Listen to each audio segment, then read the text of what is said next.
Hola Nicolás, buen día. Aquí vamos a ¿Cómo está usted? compartir. Bien, ¿y usted? Ya, compartan más. Gracias por el dato del otro día del audio. Súper.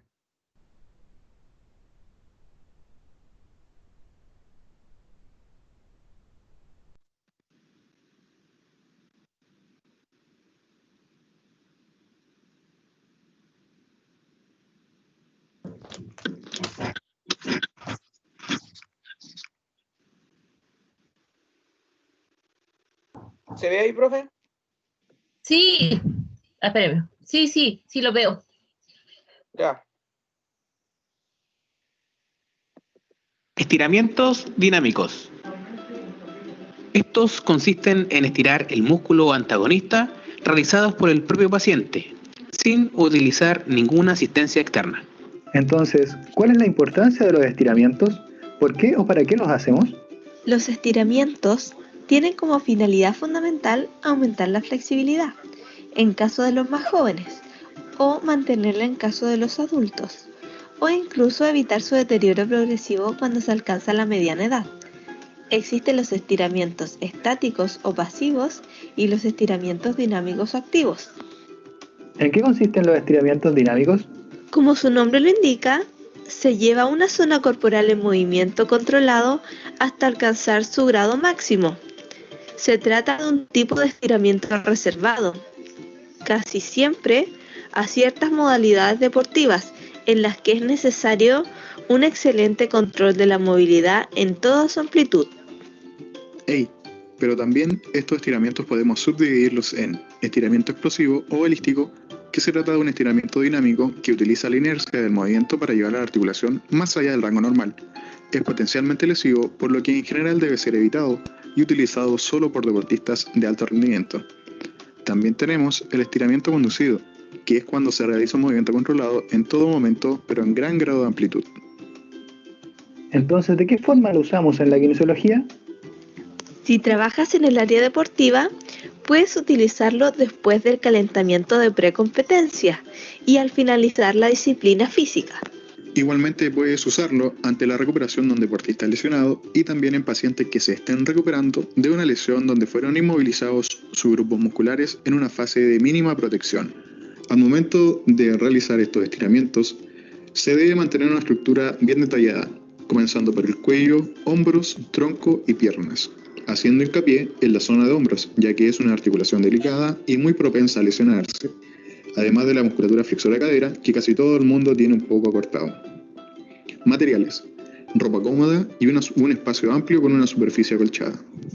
Repeticiones y progresión: de 8 a 12 veces por lado de forma progresiva, y puedes aumentar de 2 a 3 series por ejercicio o una serie de 20 segundos por ejercicio. Las precauciones que se deben tener es realizar movimientos suaves, debes poder detenerte en cualquier momento y no debes perder el control del cuerpo jamás.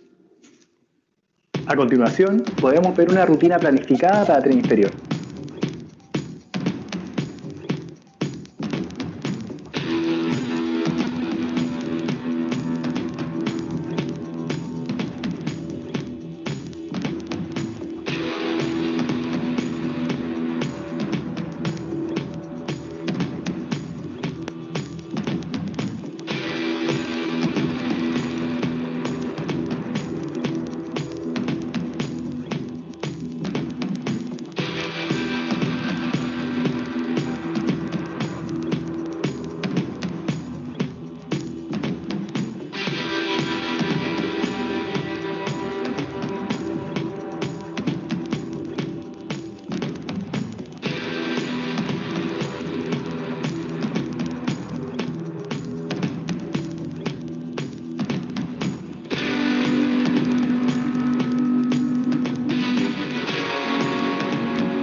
tal? Soy Nicolás y hoy hablaremos sobre los ejercicios de Codman.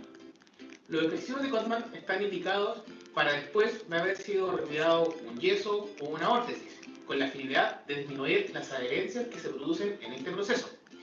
Pero, ¿qué patologías entran dentro de este proceso? Bueno, las patologías que nos va a ayudar a recuperar son paracapsulitis adhesiva, síndrome del hombro congelado, compresiones mismas que se producen en el hombro o disminución de la movilidad del hombro. Los ejercicios de Codman también son conocidos como ejercicios pendulares y para su realización el paciente tiene que estar en esta posición, con una flexión de tronco de 90 grados, con un brazo apoyado en la camilla y el otro colgando en dirección hacia abajo, apuntando hacia el suelo. Otra manera de realizar este ejercicio es con el paciente acostado en la camilla, boca abajo o de cúbito prono. La extremidad afecta tiene que estar fuera de la camilla y colgando hacia abajo, realizando el movimiento de péndulo. Estos movimientos consisten en producir una circunducción pendiente, permitiendo de esta forma que la gravedad separe la cabeza del húmero del abdomen. Este movimiento de péndulo no tiene que generar un dolor en el paciente y se tiene que realizar siempre sin peso. ¿En qué direcciones podemos hacer este movimiento? Este movimiento se puede hacer hacia adelante, hacia atrás, hacia los lados, en circunducción a favor del reloj y en contra del reloj. Se recomienda que el paciente realice los ejercicios de 3 a 4 veces diarias, con 3 repeticiones cada una. Muchas gracias por ver este video. Hasta una próxima ocasión.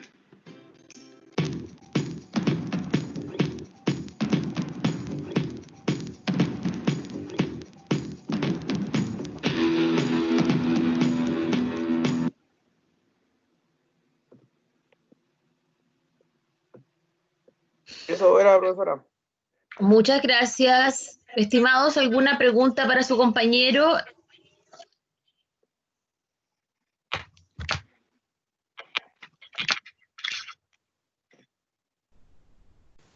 Yo tengo una duda.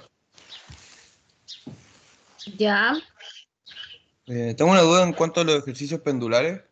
Si no es mejor realizarlo con un poquito de peso para aumentar la descontactación o es mejor sin peso. Es que esa es una variante porque los ejercicios de challenge, esos son los que ocupan peso. Y en lo de Codman no se ocupa peso. ¿Cuáles irían primero en progresión, Nicolás, entonces? Los de Codman. Codman partiría y después seguiría con los ejercicios de challenge. ¿Cómo? Chapler. Charlotte, eso.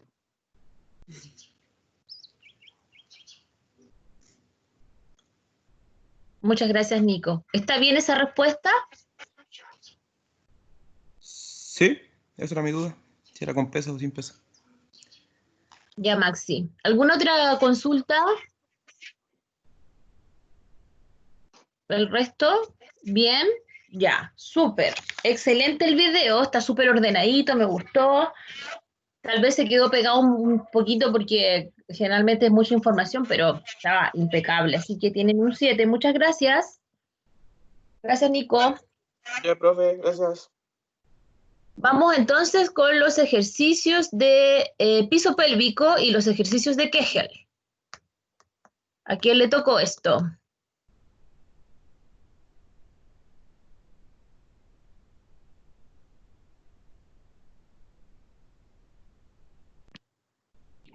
Hola, profe, a nosotros. Hola, ¿quiénes son nosotros? Matías Carmona, Eduardo, Dime el Javiera. nombre del grupo. Ah, los Piti. Los Pitis. Ah, ya. Ok. Cuando ustedes quieran, compartan. Recuerden compartir el audio junto con el escritorio.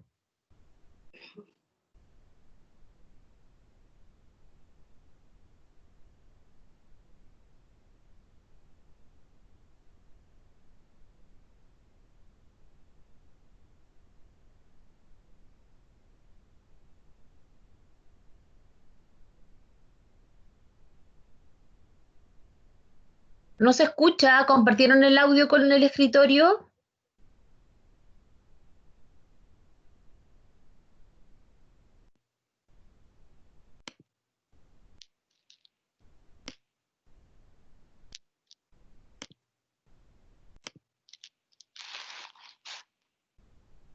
paciente en supino con flexión de rodilla.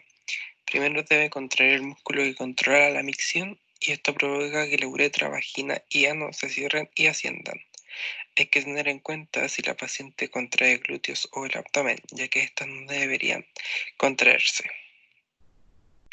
Para esta musculatura se debe hacer el ejercicio sentado con cintura pélvica neutra, con piernas separadas, y una vez que se sienta cómodo, lo que se debe hacer es elevar el ano con una contracción ascendiendo solamente la musculatura profunda hasta sentir el peso en las vísceras y luego relajar.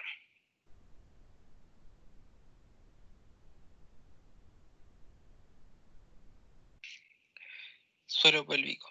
Eleva la pelvis. El paciente se acuesta sobre un cojín blando con las rodillas flexionadas y los pies en el suelo. El cojín debe quedar presionado debajo del sacro. El paciente deja los brazos a los lados del cuerpo y levemente eleva la pelvis liberando el cojín. Luego sube la pelvis apretando los glúteos y llevando el ombligo hacia la espalda.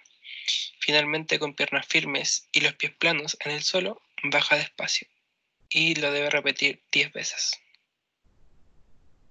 Contracciones controladas. Extremidad inferior apoyada en el piso. Se apoya el antebrazo en el suelo para luego apoyar cómodamente la frente sobre sus manos.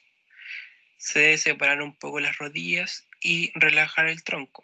Aprieta el abdomen llevando el ombligo hacia la espalda y a la vez siente como la zona pélvica sube y se contrae. Mantén esta contracción contando hasta 8 segundos.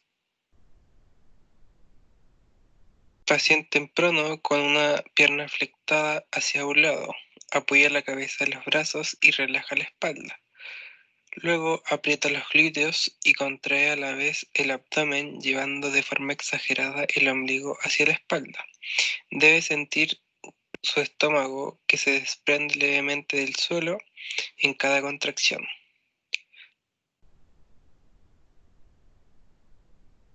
Ejercicio número 1. La mujer debe poner sus 4 extremidades en el suelo y debe contraer y estirar la espalda lentamente. Lo debe realizar en 2 sesiones de 10 repeticiones. Con este ejercicio se busca fortalecer su espalda, ya que mientras crece el bebé, la postura se ve afectada. Ejercicio número 2. La mujer debe recostarse de espalda, llevar sus rodillas al pecho y sus brazos en los costados, y debe hacer el gesto de intentar tocar el suelo con sus rodillas, activando sus músculos abdominales para un mejor equilibrio. Debe realizar este movimiento 10 veces.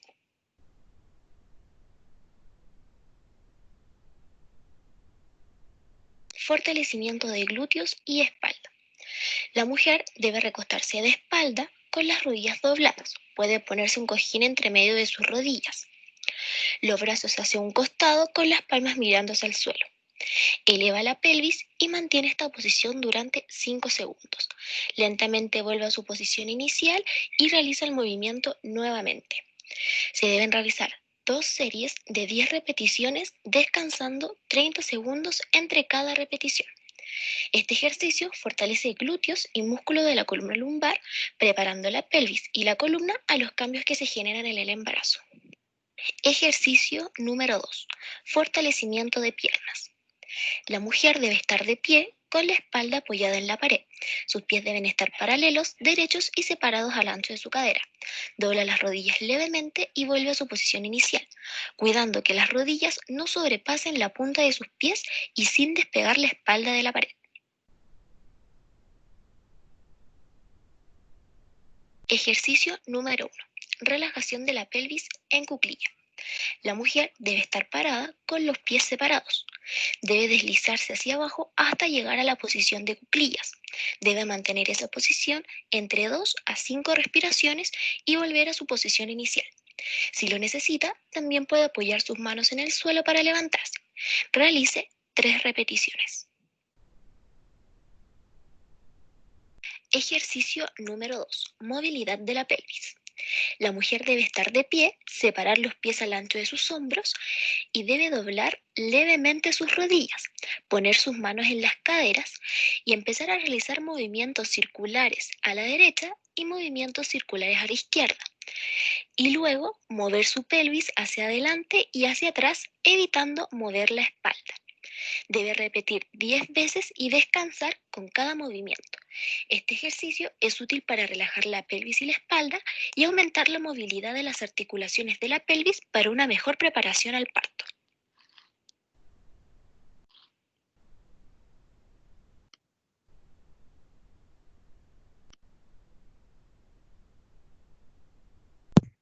Bueno, y a modo de conclusión, hay que recalcar que estos ejercicios ayudan al fortalecimiento de la musculatura del suelo pélvico, previniendo o ayudando a controlar la incontinencia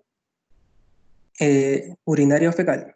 Es importante realizarlos a diario, ya que estos ejercicios ayudan a tonificar y mantener el estado ideal de la musculatura.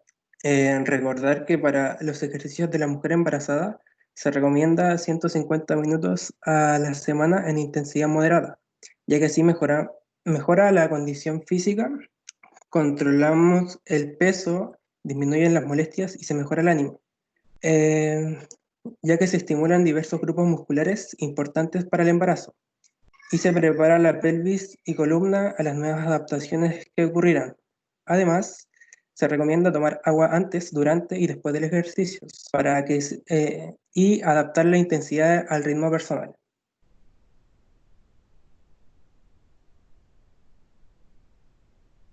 Ok, muchas gracias, Eduardo, que estaba hablando. ¿Alguna consulta, estimados? ¿Algo que le quieran preguntar a sus compañeros? La idea es que cuando volvamos igual a los talleres, cada uno se haga cargo de la técnica que expuso y las hagamos, sobre todo las técnicas activas y asistidas activas, ¿ya? Mientras que las pasivas las vamos a hacer, nos vamos a, digamos, a centrar un poquito más porque son más complejas, pero las activas necesito que cada uno de ustedes se haga especialista en cada una de las que les tocó. Ya. ¿Alguna consulta?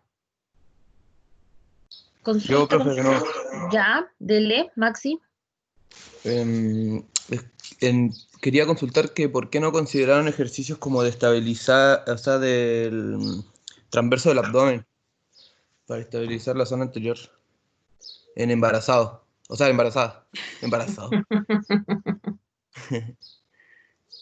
Que es un ejercicio que igual se utiliza harto en el periodo de embarazo, para evitar la diástasis abdominal.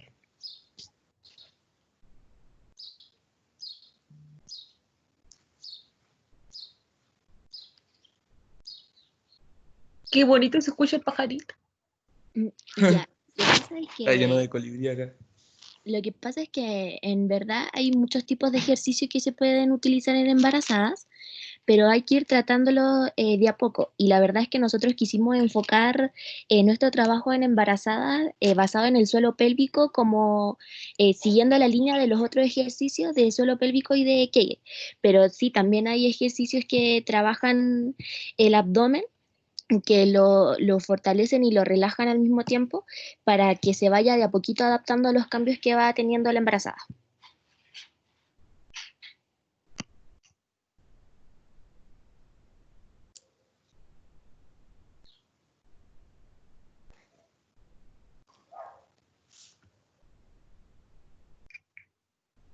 ¿Alguna otra consulta? Ya, gracias. Ya, Maxi. ¿Alguna otra consulta? Nico, Carlos, Javiera, Milka, tengo a la Eti, el Frederick ahí, la Cata, Byron. ¿Alguna pregunta con respecto a este tipo de ejercicio? A mí se me ocurre una. ¿Se pueden, porque usaron mujeres, se pueden realizar estos ejercicios en hombre y en caso de que se hagan en hombre, ¿por qué se hacen en hombres? Profe, buenos días. Buenos días. Sí se puede realizar en hombre. Son los ejercicios similares y se pueden utilizar para la incontinencia urinaria igual en hombre, para generalmente después de la operación de la próstata. Ujú. Gracias. ¿Y en mujeres añosas?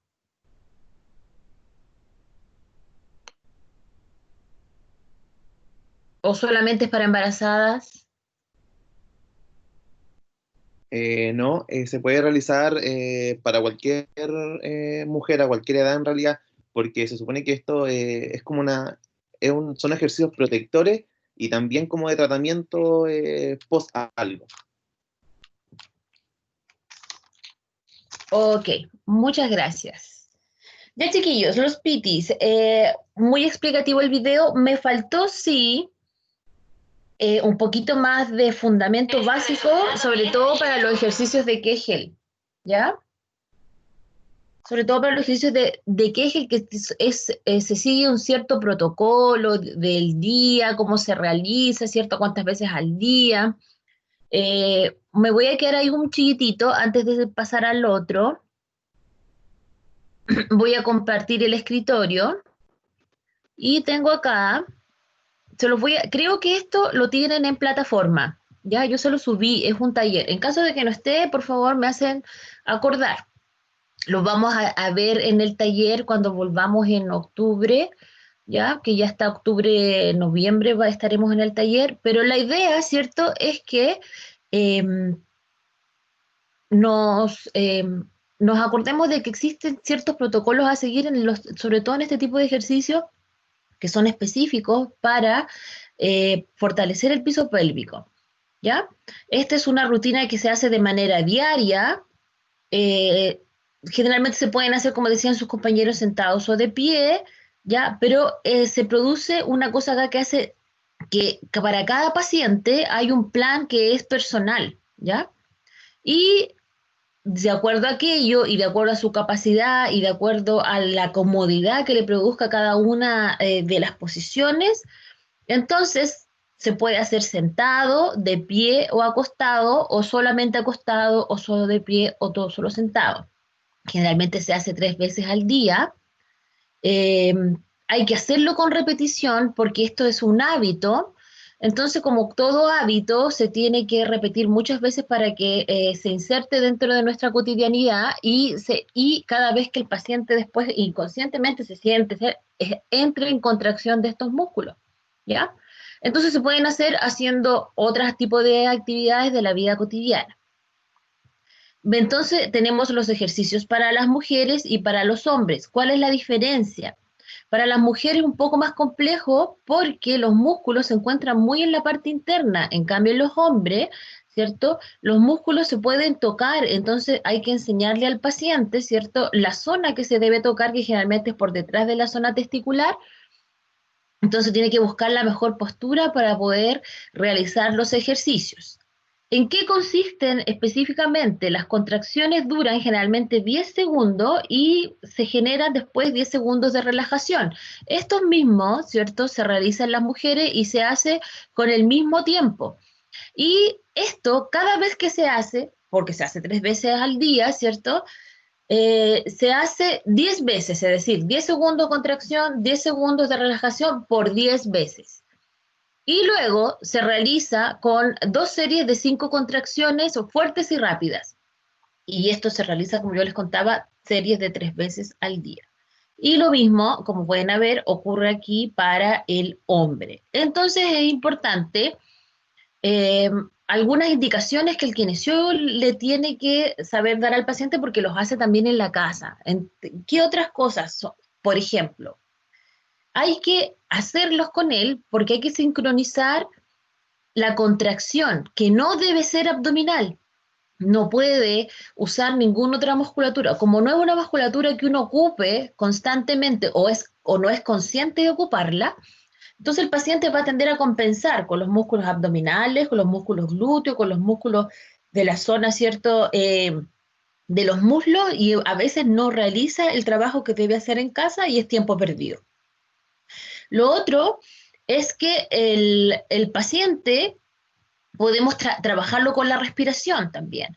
Entonces le podemos pedir al paciente que al hacer la contracción vaya acompañado de una expiración profunda, botando el aire, ¿cierto?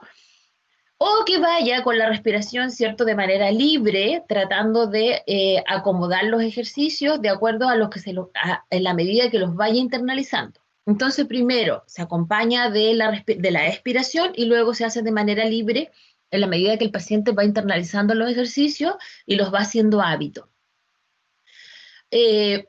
Aunque ustedes no lo crean, estos músculos son bastante sensibles, por lo tanto no podemos dejar que el paciente los haga después de haber hecho otro ejercicio. Tiene que darse el tiempo de hacerlo exclusivamente y ojalá entre tareas que sean si va a ser una tarea de alta intensidad, tiene que hacerlo entre medio, nunca después, porque son músculos que se fatigan rápidamente, entonces va a afectar la actividad de estos músculos si es que los hace después de un ejercicio, ¿cierto?, que pueda producir fatiga.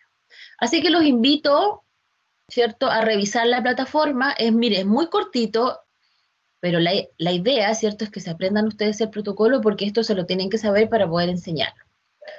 Bien, entonces, dígame.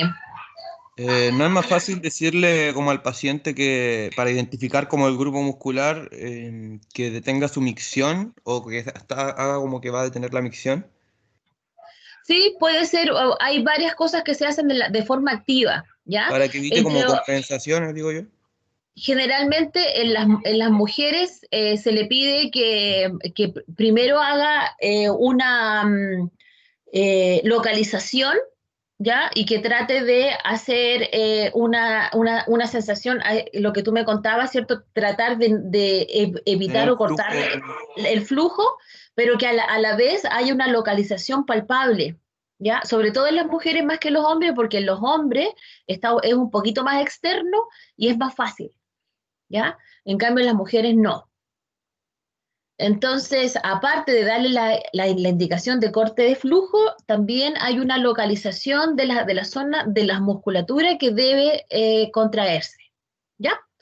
Así que incluso, si es que cuesta mucho más, ¿cierto? Incluso el terapeuta podría insertar algún tipo de implemento, a veces hay algunos TENS que se ocupan específicamente para la zona, o el dedo de la misma persona, ¿cierto? O el del mismo tratante para poder llegar justo a la activación de los músculos que se requieren, ¿ya? Y eso se hace generalmente en las primeras sesiones cuando se enseñan estos ejercicios. ¿Ok? Profe, eso. Dígame. Lo que dijo recién del TENS, que yo tengo un TENS que tiene esa función para piso pélvico, pero ¿Ya?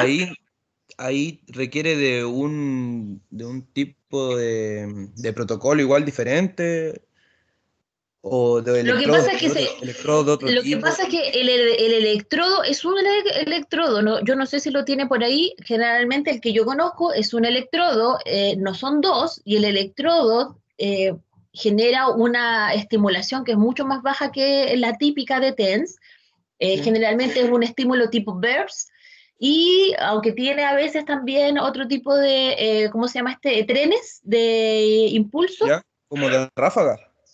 Como ráfaga y es tipo lápiz. Es Ya. como un lápiz. Yo no sé cuál es el que tienes tú, pero es como un lápiz. Voy a cerrar acá para poder verlos y que me vean. Acá. Es un tipo lapicero, como el que yo tengo en la mano acá, eso, como un puntero, ¿cierto? Y el puntero es el que emite la estimulación eléctrica, ¿ya? Entonces, a través de eso se puede también hacer pero esto es parte de la terapia, pero lo que yo digo cuando yo lo enseño como parte de la educación y del trabajo, ¿cierto? De que el paciente se aprende el ejercicio, lo puede ocupar, ¿cierto? Pero para que localice la zona de la musculatura donde debe ir, ¿ya? La que tiene que contraer. Entonces, hay muchos pacientes, uno piensa que todo el mundo maneja la información que maneja uno, pero no. Entonces, es tanto así que si tú le dices, trate de no hacerse pipí, trate de que no se le arranque un gas, pero el paciente no es capaz de internalizar esa información. Entonces, ahí tenemos que usar técnicas de localización, ¿ya? Y lo otro que uno tiene que estar palpando el abdomen, palpando los muslos, porque el paciente le va a costar internalizar la zona, tiene que pensar que es una zona que está disfuncionando, no está trabajando normalmente, o muchas veces, sobre todo pacientes de más edad, ¿cierto? Se produce una fatiga de la musculatura. La musculatura no es capaz de producir la contracción tan ágilmente. Y eso hace, ¿cierto?, que haya un escape del pipí, ¿cierto? O que los pacientes tengan algún tipo de alteración dolorosa también en la zona. Entonces, si pensando en que es una zona disfuncional, obviamente tenemos que aprendernos el protocolo. Es muy básico, es muy fácil, pero era importante, ¿cierto?, que dentro del video que nos mostraron sus compañeros, hacer como harto énfasis en el protocolo de los ejercicios de Kegel. ¿Ya? Eso. Muchas gracias entonces, chiquillos. No sé si habrá más dudas, alguien más tendrá algo que contarme al respecto. Profe, yo tengo una duda. Ya, espéreme un chiquitito. El TENS que tenía el Maxi, ¿dijo que tenía el TENS? ¿Quién dijo que tenía el TENS? Sí, profe, yo.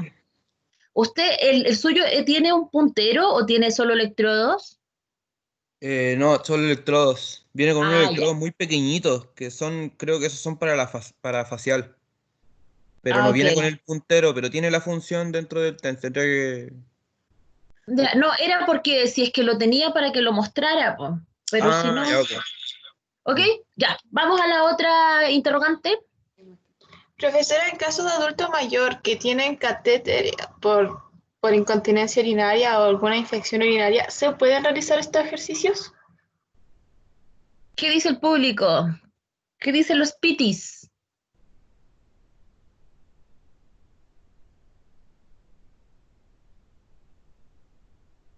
No dicen nada los pitis.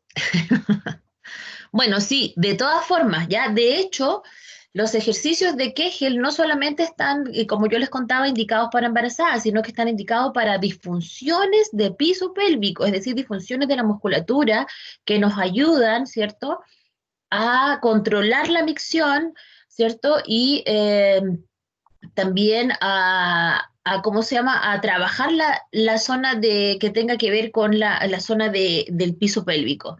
Entonces, esto es para mujeres añosas, para mujeres embarazadas, para mujeres posparto, para mujeres antes del parto también, para estimular esa zona también, que es importante que esté en mayor actividad. Tienen que pensar que producto de la relaxina, producto, ¿cierto?, de la lactina, producto de todas las hormonas de la progesterona, ¿cierto?, que andan dando vueltas, sobre todo en la embarazada, la elasticidad de todos los elementos que estabilizan la zona pélvica se pierde, pero se pierde en buena, digamos, se pierde porque se debe perder, porque esto se tiene que abrir para que contenga, ¿cierto?, el producto que en este caso es un bebé. Entonces, al abrirse, ya no pierde esta función y la musculatura también tiende a distender, a perder su tensión normal. Entonces, estos ejercicios lo que hacen es propender a prevenir que estos músculos queden después demasiado sueltos y la paciente quede con algún problema de prolapso, por ejemplo, o problemas de micción. Ah, ese era el otro, prolapso, ¿ya? Y en el caso de los hombres también sirven porque ayuda a generar mayor activación o inhibición de la próstata, ya sobre todo del trabajo y la función de la prostática. Recuerden que no solamente ahí tenemos músculos, sino que tenemos fascia. Entonces, cualquier cosita que hagamos en activación, cualquier cosita que sirva para favorecer el trabajo y la función natural de la zona, va a incidir también en el aparataje, digamos, en los aparatos, la parte fisiológica, la irrigación, inervación, se activa. Entonces, es importante por eso los protocolos. ¿Alguna otra duda, chiquillos? ¿Algo que necesiten? Profe, ¿Sí? el ultrasonido tiene un cabezal también para piso pélvico. ¿En qué situación se podría usar? Lo que pasa es que el ultrasonido, su capacidad principal es desinflamar. Entonces, si tengo alguna alteración infecciosa que produzca alguna inflamación crónica de la zona, me va a servir mucho, ¿cierto? Porque un tejido inflamado igual es un tejido que no funciona, o que funciona muy mal, ¿cierto? O que disfunciona. Entonces, con esto logramos que el tejido logre funcionar de manera normal. Ahora, yo no soy experta en piso pélvico, me encantaría, pero por lo que yo manejo, ¿cierto? Generalmente el ultrasonido se ocupa solamente en este tipo de casos. Lo que sí se ocupa mucho es la electroterapia, mucho. El trabajo educativo es muy importante. Yo les contaba la otra vez que vi a una colega que ella es experta en piso pélvico y la vi haciendo una sesión porque yo estaba viendo a otro paciente y justo mi paciente yo estaba terminando, ¿cierto? Yo lo dejé con las compresitas, qué sé yo, y puse atención a lo que estaba haciendo y el trabajo educativo que hace es maravilloso, de verdad. Cómo maneja cada musculatura, cómo es capaz, ¿cierto?, de sensibilizar al paciente con respecto a esa zona, que igual es una zona, para ustedes no, para mí tampoco, pero hay muchas personas que son a tabú, son zonas que jamás ni siquiera se miran. Entonces, es una zona que a veces es desconocida para el paciente. Entonces, ocupan mucho la parte educativa, ocupan mucho la localización, como yo les contaba, localizar las contracciones, localizar el trabajo de estabilización. Finalmente, después se hace, digamos, una cosa un poco más agresiva, que es la provocación con electro, y finalmente los ejercicios para la casa. Entonces, también es un trabajo que es bastante completo, ¿ya? El ultrasonido, como yo les decía, voy a consultarlo sí con mi colega y la próxima sesión, ¿cierto? Les voy a contar para qué otras cosas se podría ocupar el ultrasonido. Yo no lo manejo, yo sé que es solo para eso, pero puede ser que lo ocupen para alguna otra cosa. Me comprometo a preguntarle a la Yoli para qué más se puede ocupar. Muy bien. ¿Alguna otra pregunta al respecto, chiquillos? Profe, yo. Milka. Sí, Milka, bienvenida. Quería consultar, gracias, que en el caso de, por ejemplo, una persona con cáncer de cervical, de cuello uterino, ¿se podría utilizar o es otro protocolo el que se debe seguir en ese caso? Ahí sí que no sé, no lo sé. De verdad que no lo sé, pero le puedo preguntar a la Yuli también aquello. Entonces le voy a preguntar ultrasonido y le voy a preguntar si con los pacientes con CA hay algún protocolo o corresponde a otro tipo de tratamiento. ¿Ya? Lo voy a anotar por aquí, porque ustedes saben que la memoria es frágil, así que lo voy a anotar por aquí y voy a preguntar. Listo. ¿Alguna otra consulta, chiquillos? Parece que no. Muy bien, entonces los PITIs, me faltó, como les conté, la parte de Kegel del protocolo era importante, y como bien su compañero hablaba, ¿cierto? Tal vez haber integrado 1 o 2 ejercicios también de transverso abdominal, que es importante, sobre todo entre la segunda y en el tercer trimestre, no así en el primero, que se trata de evitar todo trabajo a nivel muscular para evitar la pérdida del bebé. Entonces tienen un 6. Muchas gracias, los PTs. Y ahora viene drenaje linfático manual con los parchecuritas. Hola, profe. Hola, hola. Voy a compartir la pantalla y es con audio nuestro video. Quería saber. Comparte el audio. Sí. Va a compartir la pantalla y ¿Sí? arriba de lo compartir dice compartir, incluir el audio del sistema. Ya, lo que quería saber es que si yo silencio mi micrófono, igual se va a escuchar el audio o no tengo que silenciar el micrófono. Me da la impresión que no tiene nada que ver. Nicolás, ¿qué decís tú? ¿Tiene que ver o no? Creo que no.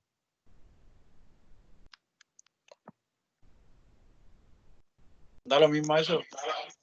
Ya, dicen que da lo mismo eso. Puedes silenciar nomás tu micrófono.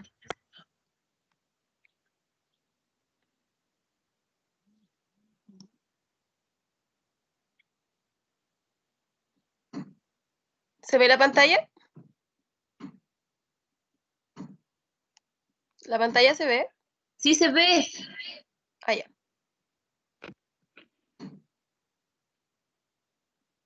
Buen día, profesora y compañeros presentes. Hoy nosotros vamos a hablar acerca del drenaje linfático manual.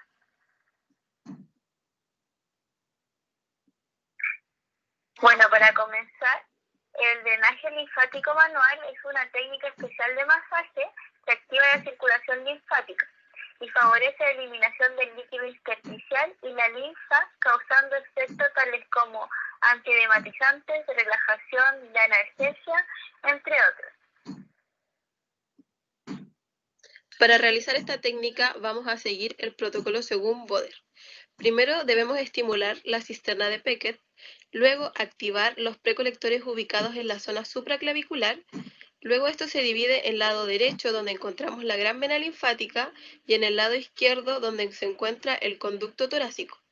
Como número 3 tenemos la estimulación de las zonas dianas y como paso 4 dividir el segmento en proximal a distal y luego dividir el segmento de medial a lateral. Se comienza con la estimulación de la cisterna de Beckett. Esta se encuentra a 2 reveses de dedo por debajo del proceso sifoideo. Los dedos deben realizar una presión de cierta intensidad, pero sin provocar dolor o grandes molestias, efectuando un movimiento hacia la pared del tórax. Este movimiento debe realizarse de 8 a 12 veces y debe repetirse 8 veces. Luego nos vamos a ir al lado derecho, donde se encuentra la gran vena linfática. Se estimula con problemas a nivel de cuello, cabeza o extremidad superior. Realizamos movimientos de deslizamientos paralelos a la clavícula, como tratando de llevar todo hacia el tórax, con una presión suave. Luego nos vamos a dirigir al lado izquierdo, donde se ubica el conducto torácico. Este se estimula con problemas de cualquier zona del cuerpo, como el abdomen, piernas, brazos, de la misma manera como se hace la estimulación de la zona derecha.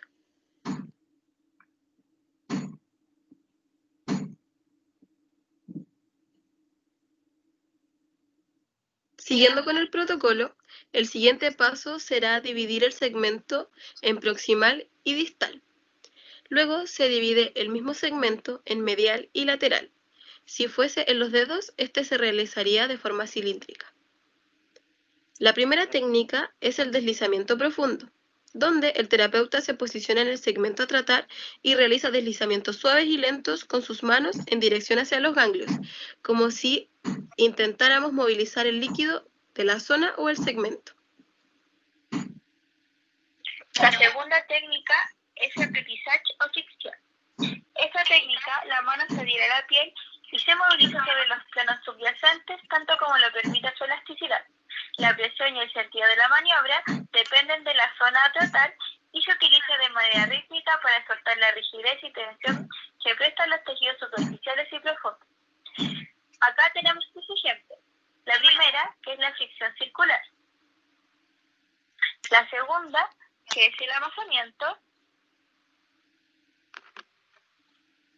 Y la tercera, que es el rolling.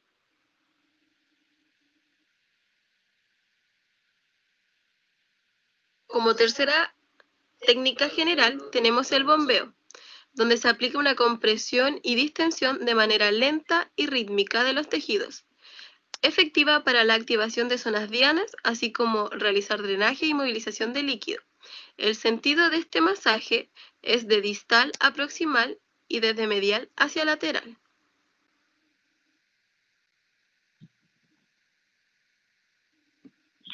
La cuarta técnica es de rotación. Se aplica principalmente en zonas musculares amplias como lo es la espalda, muslo, tórax y abdomen. Esta técnica consta de dos fases. La primera, se ejerce una suave presión generando un giro sutil que va desde medial a lateral, y la segunda, que es de descompresión. Posterior al masaje se utilizan las medidas coadyuvantes. Estas son un complemento del masaje y ayudan a la permanencia y eficiencia del drenaje. Por ejemplo, tenemos medidas de contención, donde se puede aplicar un vendaje circular elástico de presión descendente. Este sirve para evitar el acúmulo de la linfa y a la vez que no comprima las vías linfáticas para que la contracción muscular pueda ayudar al flujo. También tenemos las presoterapias, que son aparatos secuenciales que nunca pueden sustituir al drenaje linfático manual, pero ayudan a desplazar los líquidos en una dirección determinada. También tenemos las inesiterapias, que son mediante las contracciones musculares, movimientos respiratorios y gravedad que favorecen el flujo linfático venoso.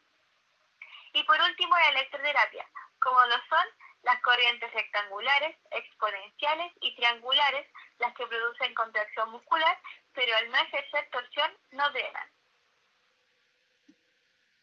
Indicaciones. Por lo general se ocupa en el área de la estética en casos de acné, rosácea, celulitis, ya que es un antiedematizante que favorece el retorno venoso y la retención hídrica. Se va a utilizar también en casos de cirugía, pre- y postoperatorio y en diferentes tipos de edema. Contraindicaciones. No se debe realizar en casos de disminución de la presión oncótica, infecciones agudas y bacterianas, flebitis, trombosis, síndrome del seno carotidio y tumores malignos, además de hipertiroidismo, embarazadas y colitis. Finalmente, es importante que el tratante conozca el estado del paciente, ya que como hemos mencionado, hay situaciones en las que puede ser perjudicial para ellos. Además, a la hora de realizar este tipo de masajes, se debe considerar el recorrido de la linfa y conocer cuáles son los órganos que se involucran en ella. Y más importante aún, cuáles son las zonas dianas y dónde se encuentra el mayor número, los ganglios, ya que estos son los que conservan el líquido linfático y son los que debemos vaciar para conseguir que el drenaje sea efectivo.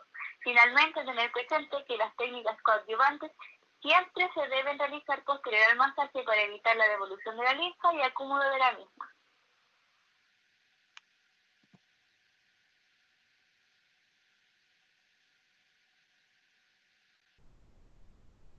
Muchas gracias. Gracias a ti, Solange. Bien, chiquillos, ¿alguna pregunta de drenaje?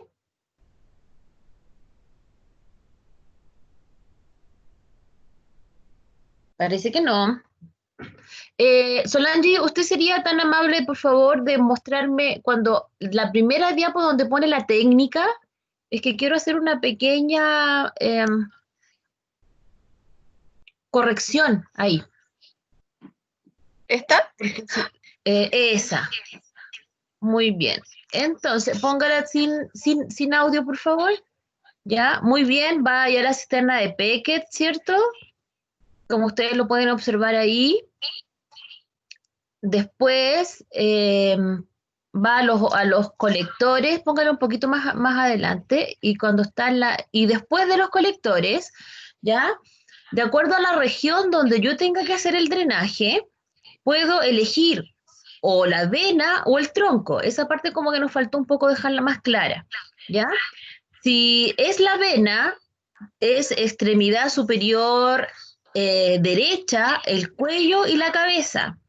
Y si yo necesito hacerlo de las extremidades inferiores del brazo izquierdo, tengo que ir a la zona donde está su compañera ahí, que es el tronco, ¿cierto? Del lado izquierdo.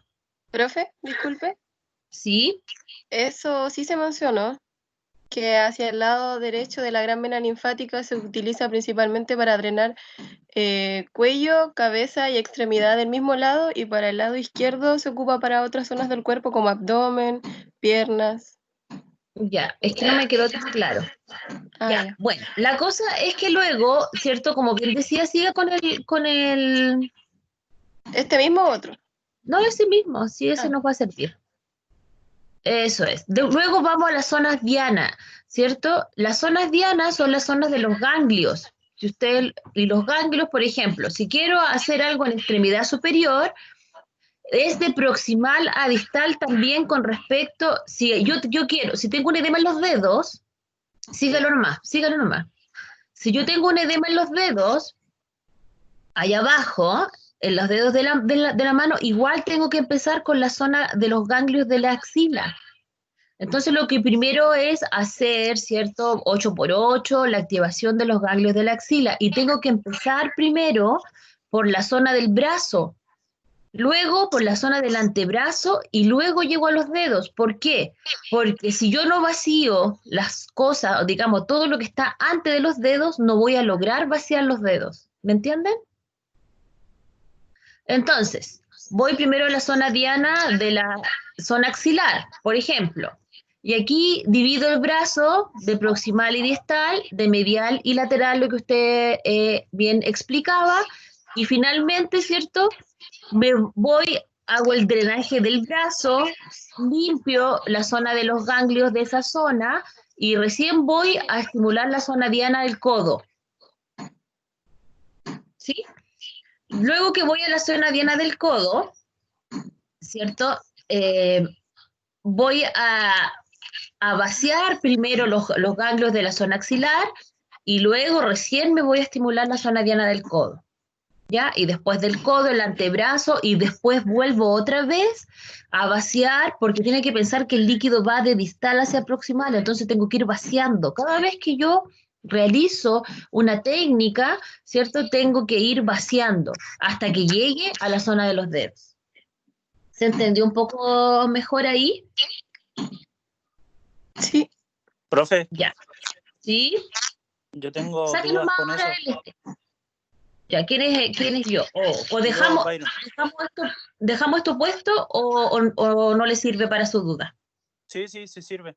Es que Ya. usted decía que uno tiene que partir desde el brazo, después el antebrazo y después la mano, ¿cierto? En caso de que, claro, que tenga una inflamación distal de los dedos, por ejemplo, o de la mano.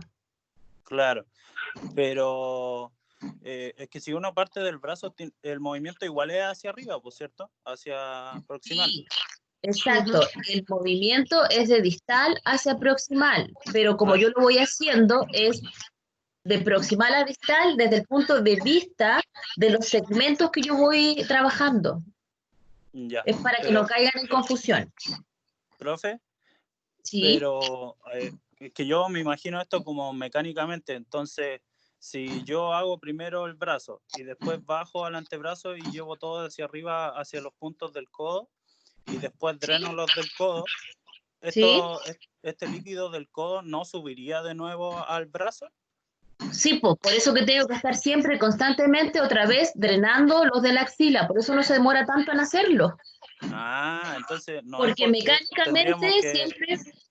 mecánicamente siempre va de distal hacia proximal. Ya, entonces tendríamos que ir incluyendo ambas cosas. Por ejemplo, partimos brazo, después antebrazo y brazo, después antebrazo, brazo y mano, ¿no? Exacto. Es que yo entendía que era por parte, por eso no se me hacía. Se va como integrando, porque tienen que pensar que yo tengo que sacar el líquido y tengo que llevarla a la cisterna de Peckett, finalmente. Claro. Entonces tengo que ir de distal a proximal, pero primero tengo que vaciar para que estén limpios, para yo poder llegar hasta los dedos, si no, no funciona. Por eso que se demora tanto. Un drenaje linfático bien hecho se demora mucho tiempo. No es que tenga tan compleja la ejecución, sino que uno se demora. Más encima, la estimulación es 8x8, pero lo ideal es 12. 12 veces 12 por lado. Entonces, si lo cuentan, son como 240 oscilaciones por lado. O sea, mínimo, 120 por lado. Entonces, harto tiempo, no deja de ser, pero eso es lo que requiere, porque el líquido se moviliza lento, no se moviliza rápido, pero es súper eficiente si no lo hace bien. Muy bien, saque nomás la diapo, estimada Solangeli. Ok, ¿alguna otra duda con respecto al drenaje?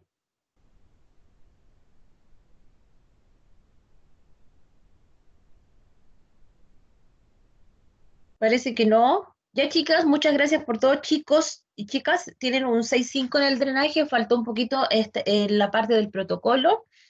Y vamos al que sigue, que es FNP, que no sé quién lo tiene que dar. ¿Quién tiene que dar FNP? Hola, profe, nosotras. Las Calilas. ¿Quiénes somos? Las Calilas. La Eti, Vale, Loreto y Paula. ¿Sí? Sí.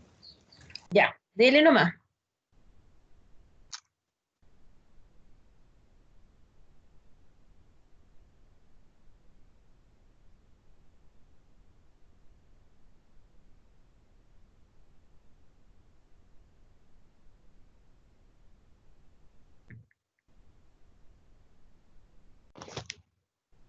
Recuerde activar el audio también, o si no, no se oye.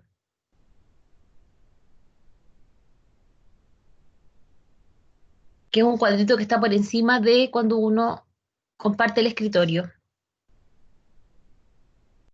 Sí, profe, es que nosotros lo vamos a ir nombrando cada una por el micrófono así. No hay problema, no hay problema. Dele nomás. ¿Se ve? Yo lo veo.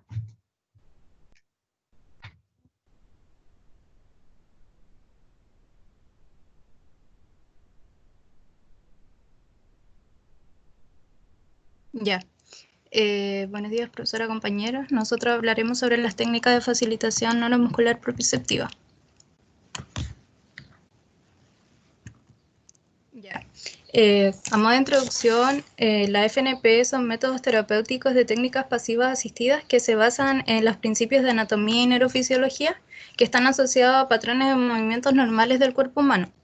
El propósito de estas técnicas es utilizar información propioceptiva, cutánea y auditiva con el objetivo de facilitar la respuesta del sistema neuromuscular, permitiendo tener una buena rehabilitación según la patología del paciente.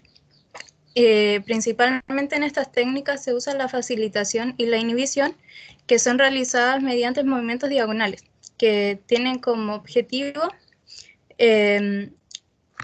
mejorar la coordinación, tener un refuerzo en la musculatura y establecer una correcta estabilización articular y ganar así también amplitud en los movimientos. Esto se hace tanto en extremidades superiores como en inferiores. Esto se va a mostrar mejor a través del siguiente video.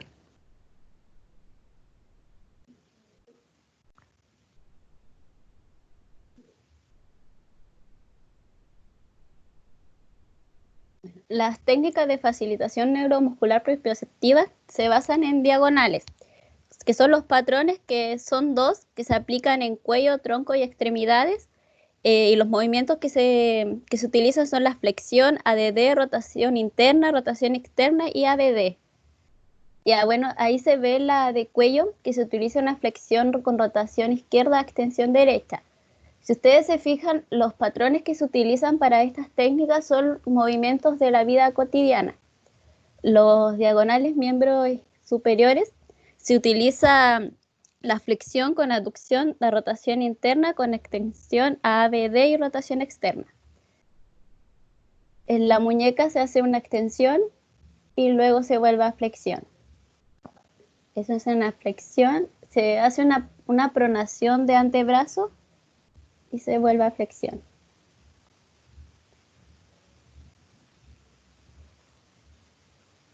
En el miembro inferior se utiliza la cadera en flexión, en aducción y rotación interna.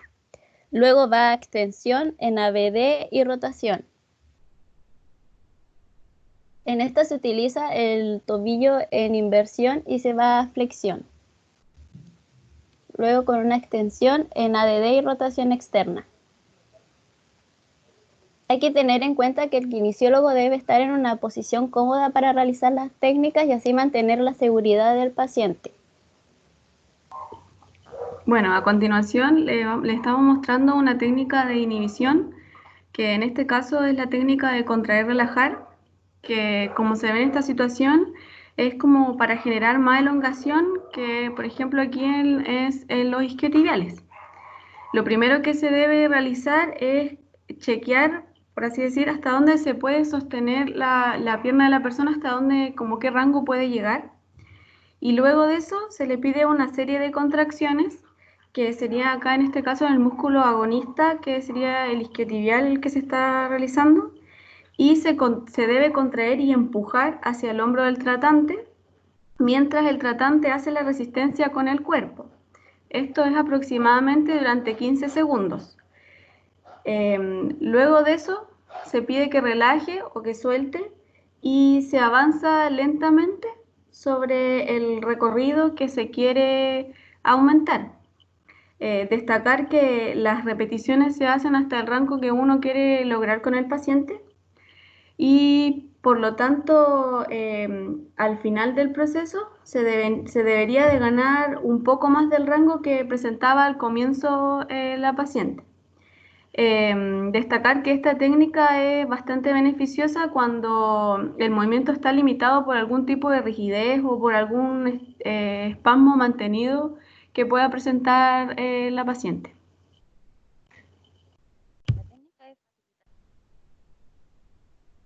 La técnica de inversión. Esta es una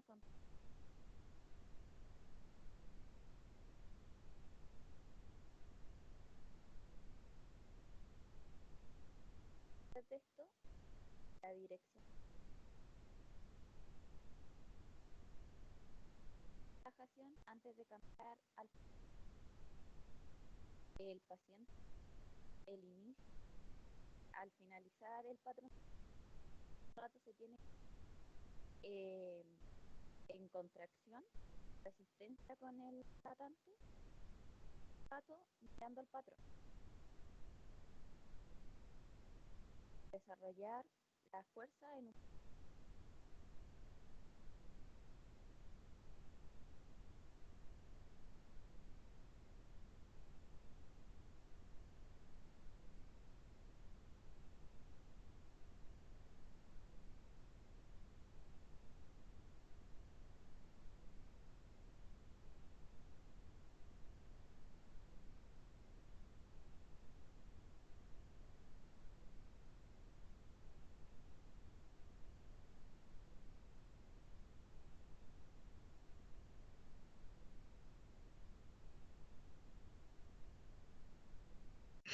Ok, chiquillas, yo en la última parte no la escuché mucho, donde hablaba Paula, no, yo no la escuché, no sé si sus compañeros tuvieron problemas para escucharla, tuvieron algún problema para escuchar la última parte de las técnicas de facilitación.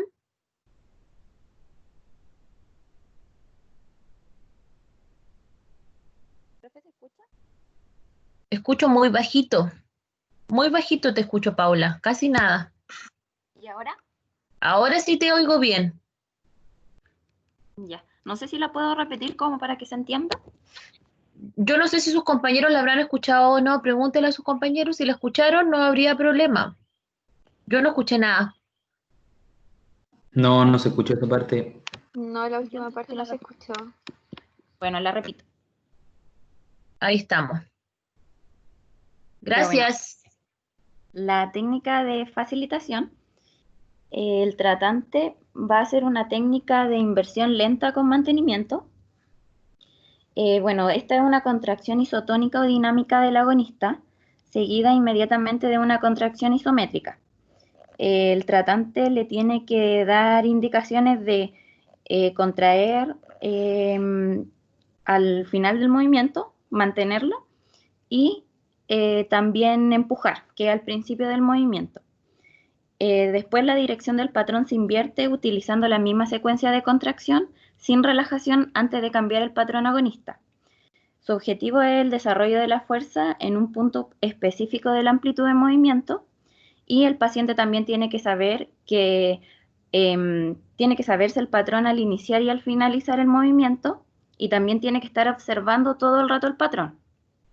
Y no debe perder la resistencia externa del tratante.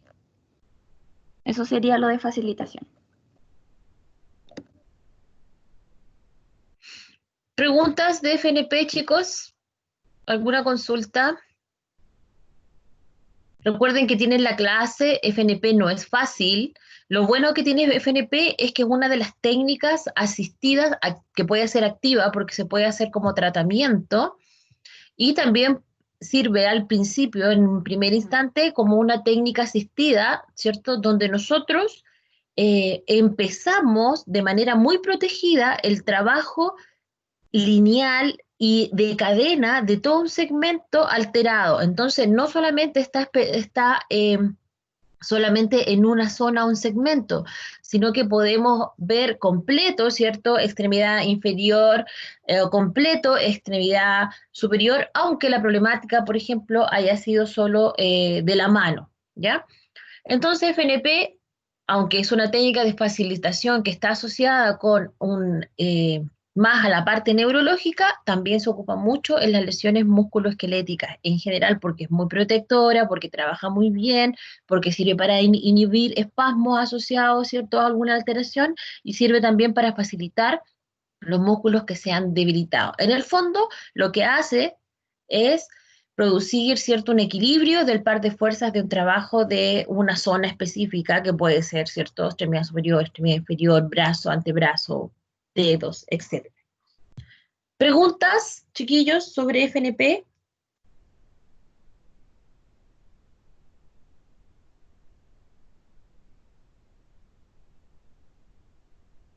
No, ninguna. Ya, bueno, les cuento también a modo de tips, ni siquiera un tips, así como una anécdota, hasta hace poco hasta hace algunos años ya no se enseñaba FNP, ni CLAPS, ni ninguna de estas técnicas en las universidades.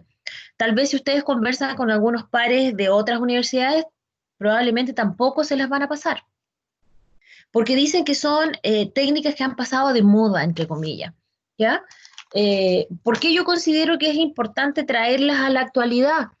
Porque la mayoría de las otras técnicas que son a lo mejor mucho más modernas, su fundamento es el mismo, ¿ya?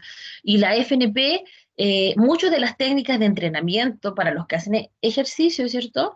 Se van a ver identificados en muchas de los gestos deportivos que hacen con la FNP, porque el fundamento de la FNP son las cadenas oblicuas o el trabajo de las diagonales, que es cómo se moviliza el cuerpo de manera natural. Entonces, cualquier gesto de la cotidianidad tiene que ver con una de las cadenas de FNP, sea esta de apertura, de cierre, en flexión, en extensión, ¿cierto? Tiene que ver con algún gesto que se puede haber alterado. Entonces, algunos la han reflotado, ¿cierto? Sobre todo en la parte de neuro, pero en músculo esquelético funciona muy bien, es muy integral, entonces yo los invito también a ocuparla, ¿cierto?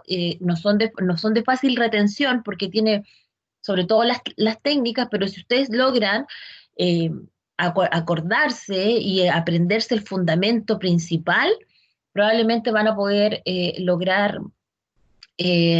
muchas cosas con sus pacientitos. Bien. Entonces, nos queda todavía tiempo, vamos a hacer la clase de inmersión en agua que es muy cortita. Esta, más que una técnica, es un elemento que nosotros trabajamos, ¿cierto? Que es el agua en pro de la recuperación de nuestro paciente. Y vamos a hablar un poquito de los fundamentos, por qué el agua nos ayuda, ¿ya? Algunos ya lo saben porque lo han sentido en su propio cuerpo, todos nos hemos metido en una piscina, todos nos hemos metido un poco, ¿cierto?, al mar y sabemos la resistencia y el trabajo que implica estar metido en este medio, que pareciese que fuese más fácil, pero la sensación es que es más fácil, pero la resistencia que se supone al ejercicio físico y al movimiento es mucho mayor. Entonces, vamos a compartir escritorio.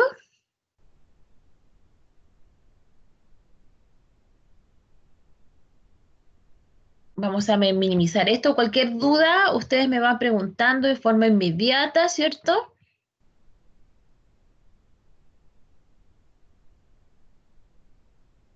Y vamos a la hidroterapia, pero hay muchas formas de hacer hidroterapia, pero nosotros, ¿cierto?, vamos a ver la natación.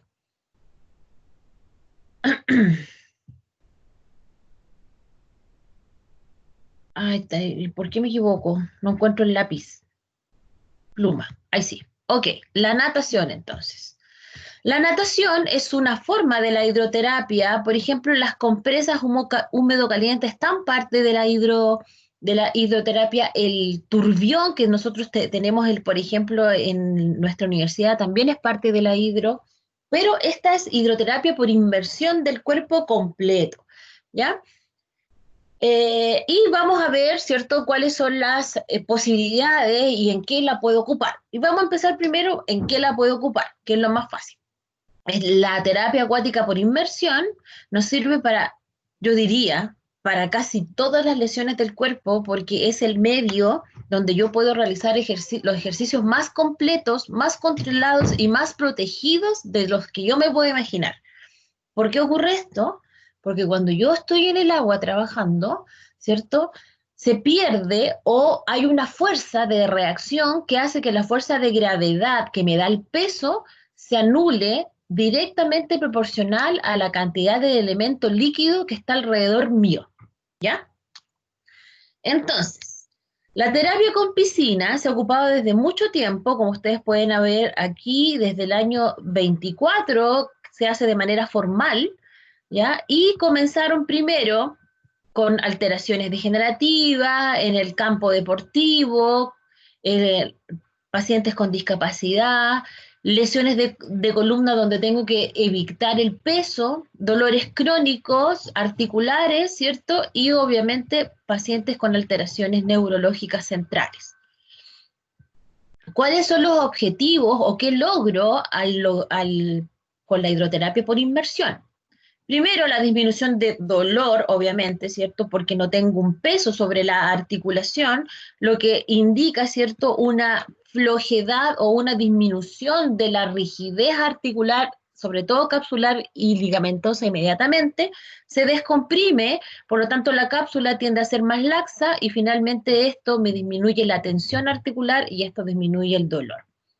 La sensación de no pesar, a eso se refiere la ingravidez, la sensación de no tener peso, y elimina la protección muscular, es decir, la musculatura se relaja constantemente. La mayoría que hace piscina puede o ha experimentado la sensación de cansancio después de la piscina, pero la sensación de hacer ejercicio en piscina después de al finalizar la actividad es completamente distinta y no tiene nada que ver con cualquier otra actividad de alta intensidad. Yo puedo trabajar mucho en la piscina, pero jamás voy a quedar con la musculatura adolorida, probablemente muy cansada, pero no adolorida, porque la musculatura trabaja libre.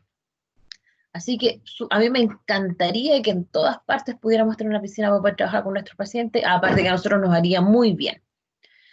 Bueno, y dentro de la piscina puedo hacer una variedad de actividades, ¿cierto?, que tienen que ver con las funciones o gestos que el paciente no puede realizar si está fuera de este medio. ¿Ok?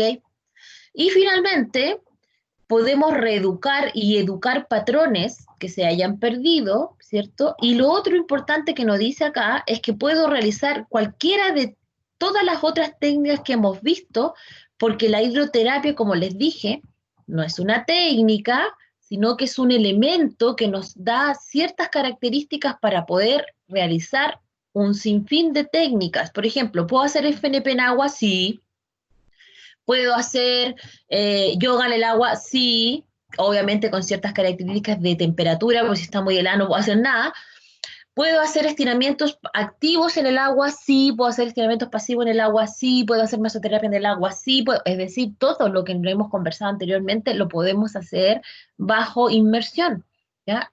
Y obviamente los efectos que voy a tener van a ser mucho mayores porque ya tengo, ¿cierto?, ciertas características fisiológicas que se dan, que son propias de la inmersión, que siempre van a ser favorables para el tratamiento. ¿Cuáles son estas características? Hablemos un poquito de física, lo vamos a hacer bien simple para que, obviamente, a lo mejor muchos de ustedes ya saben esto, pero para traerlas a colación para poder entender de qué se trata. Bien, la fuerza de gravedad, como todos sabemos, es la fuerza que nos mantiene en tierra, ¿cierto? Nos lleva siempre hacia abajo, nos tira hacia abajo. Pero cuando estamos en el agua, existe una fuerza que es directamente proporcional a la intensidad, ¿cierto?, que se llama fuerza de flotación. Esta fuerza de flotación es igual a la fuerza de gravedad si tiene la misma dirección, ¿cierto? Y tiene que ir en sentido contrario, es decir, es una fuerza de reacción, si es que lo pensamos desde el punto de vista físico. Entonces, cuando yo estoy de pie o haciendo... ¿Sí? ¿Alguien habla por ahí? ¿No? Ya. Cuando yo estoy haciendo ejercicios de pie en la piscina, miren, de pie, y logro que la cantidad de agua llegue hasta la zona cervical, es decir, estoy hasta el cuello con agua, la cantidad o el porcentaje de peso corporal que yo estoy percibiendo, es un 8%, es un 8% de la normalidad, es un 8% de mi peso. No es que pese menos, yo percibo que peso un 8% menos. Ya, vamos a suponer que peso 70 kilos. 7 por 8, lo que yo estoy percibiendo es que yo peso 6 kilos, ¿ya? Ahora, la fuerza de flotación necesita que tenga en la misma dirección. Si yo cambio la dirección del cuerpo que está flotando, ¿cierto?, va a cambiar también la fuerza de gravedad y también la flotación, ¿ya? Si este cuerpo lo acerco porque está en la vertical, ¡pum!, vamos a la vertical. si yo lo acerco cada vez más a la horizontal, la fuerza de gravedad que va a caer va a tener una mayor superficie, porque este es mi cuerpo, ¿ya?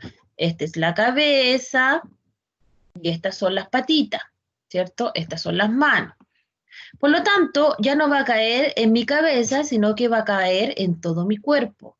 Por lo tanto, la fuerza de flotación ya no va a caer solamente en un punto, sino que va a caer en muchos puntos. Y es tan fuerte esta reacción y tan igual a la fuerza de gravedad que me permite mantenerme fuera del agua. ¿Qué significa esto? Que yo puedo jugar con la verticalidad y la horizontalidad de acuerdo al sentido y dirección que yo le voy a dar al cuerpo dentro del agua para ocupar la fuerza de flotación. Si quiero mayor cantidad de resistencia del agua, trabajo más en la vertical. Pero si quiero trabajar solo más con fuerza de flotación, ¿cierto? Y que sea mucho más protegido, yo trabajo más en la horizontalidad. ¿Ya? Cualquier cosa que no les vaya quedando clara, me van contando, ¿ya?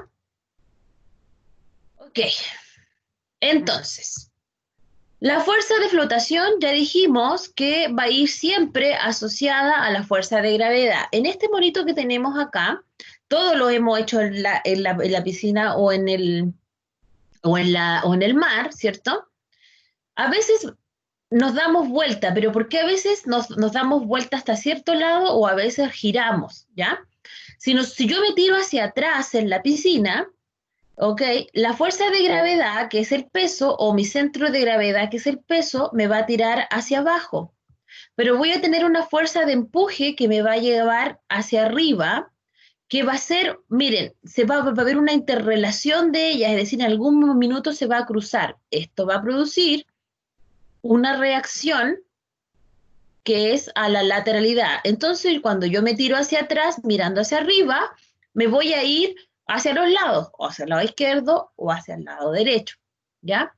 Pero cuando yo ya estoy mirando hacia abajo, la fuerza de empuje, que es la fuerza de flotación, se va por encima de la fuerza de gravedad o del peso, lo que va a producir, ¿cierto?, que el cuerpo se mantenga en esta posición y le cueste más salir de esta posición hacia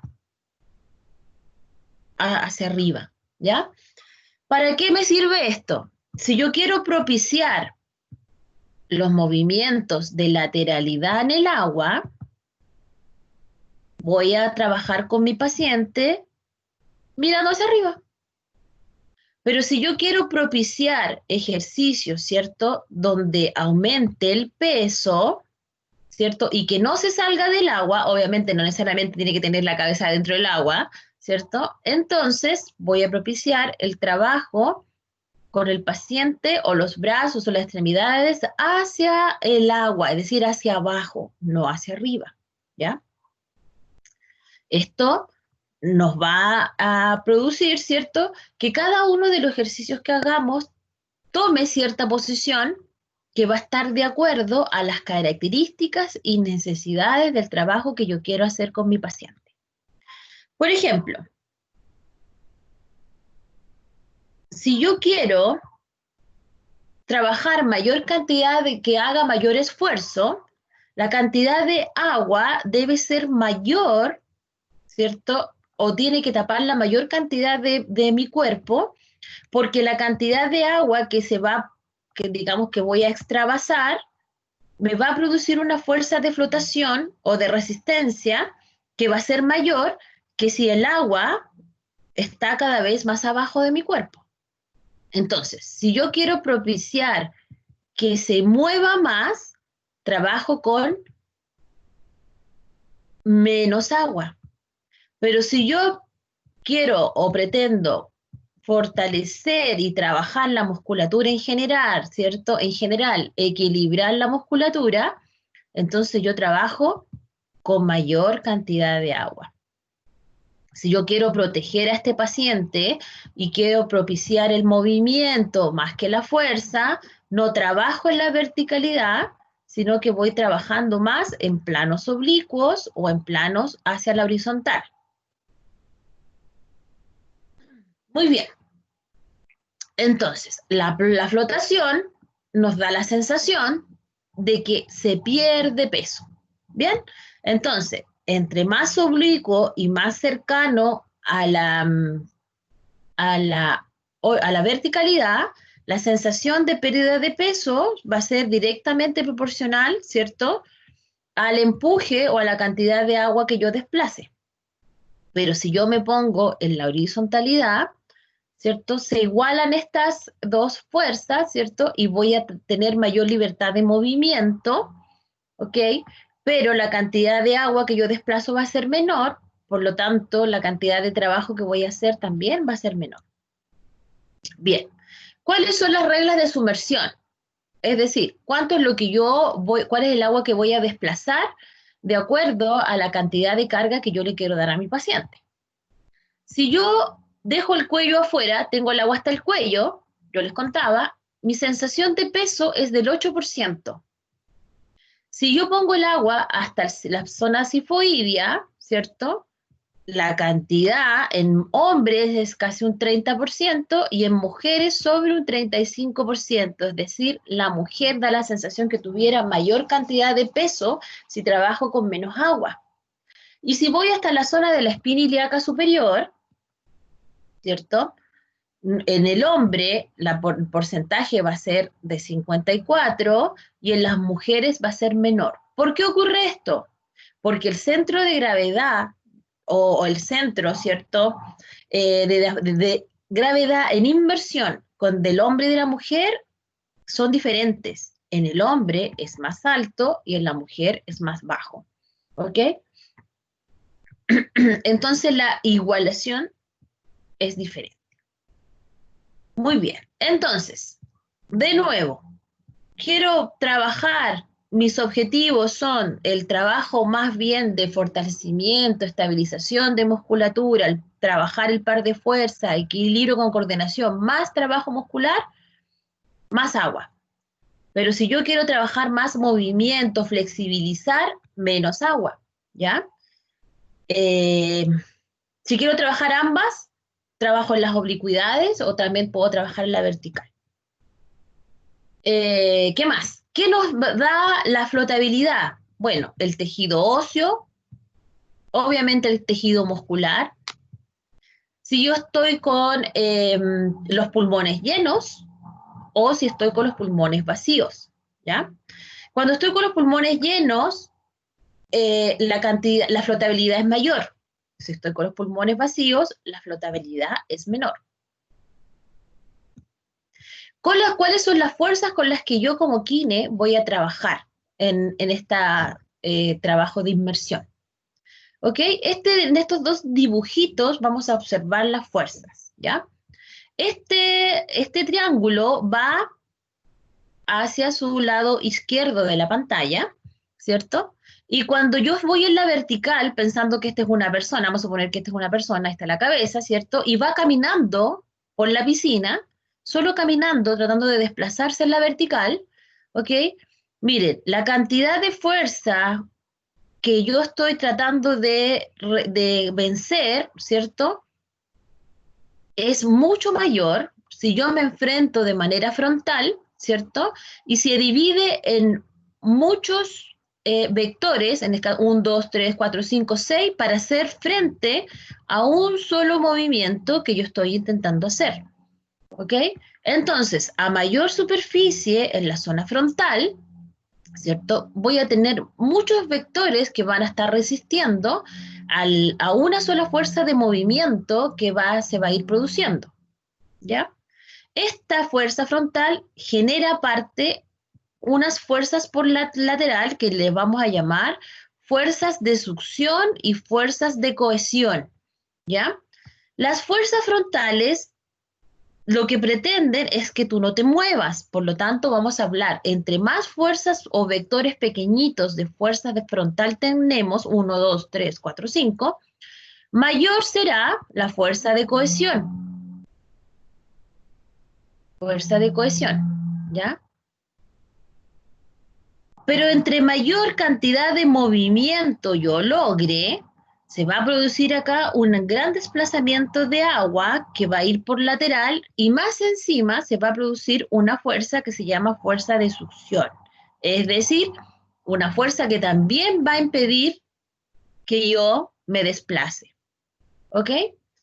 Si esta superficie, si este triangulito fuese al revés, es decir, la base estuviera acá y la punta para acá, y yo tratara de desplazarme en contra de la fuerza, los vectores ya no serían todos estos, porque la superficie sería un punto, y obviamente la resistencia que se va a producir con la fuerza de cohesión disminuye y también va a disminuir la fuerza de succión.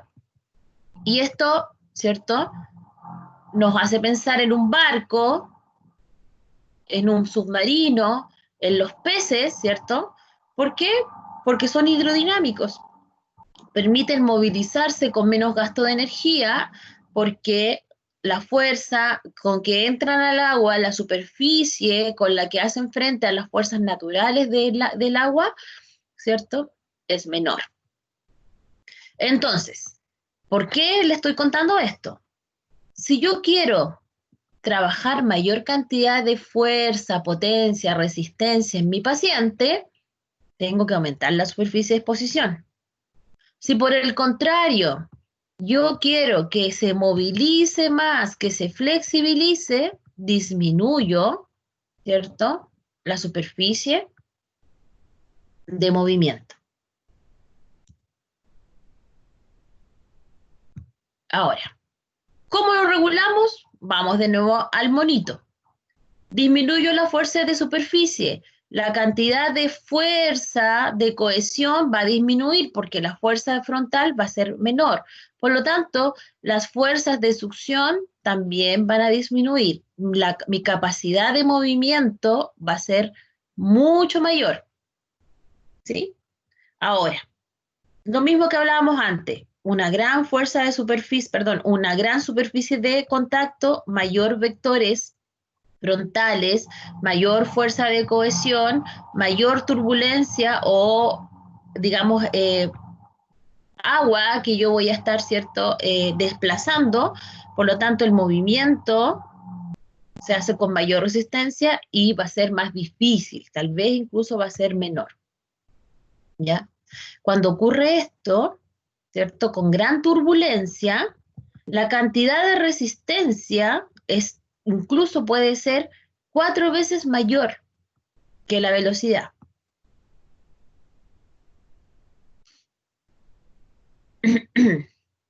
Ok. Hablemos un poquito de otra característica del agua, que es la presión hidrostática. Obviamente la presión hidrostática sube en la medida que estamos más sumergidos, ¿ya? La presión hidrostática nos va a ayudar porque ayuda mucho a disminuir los edemas. ¿Por qué produce esto? Porque produce una deplexión de los vasos debido al aumento de presión externa sobre la musculatura y sobre las paredes de los vasos. Esto produce un aumento de la capacidad de bombeo venoso, ¿cierto? Y finalmente va a producir una activación del sistema linfático y podemos disminuir el edema. Entonces, si tenemos pacientes que están haciendo procesos edematosos en las extremidades inferiores, ojo con los cardiópatas, sí, esto hay que hacerlo muy controlado. Personas con derrame articular post lesión, ¿cierto? En las extremidades inferiores, metámoslo al agua. Si no hay herida, no hay ninguna contraindicación.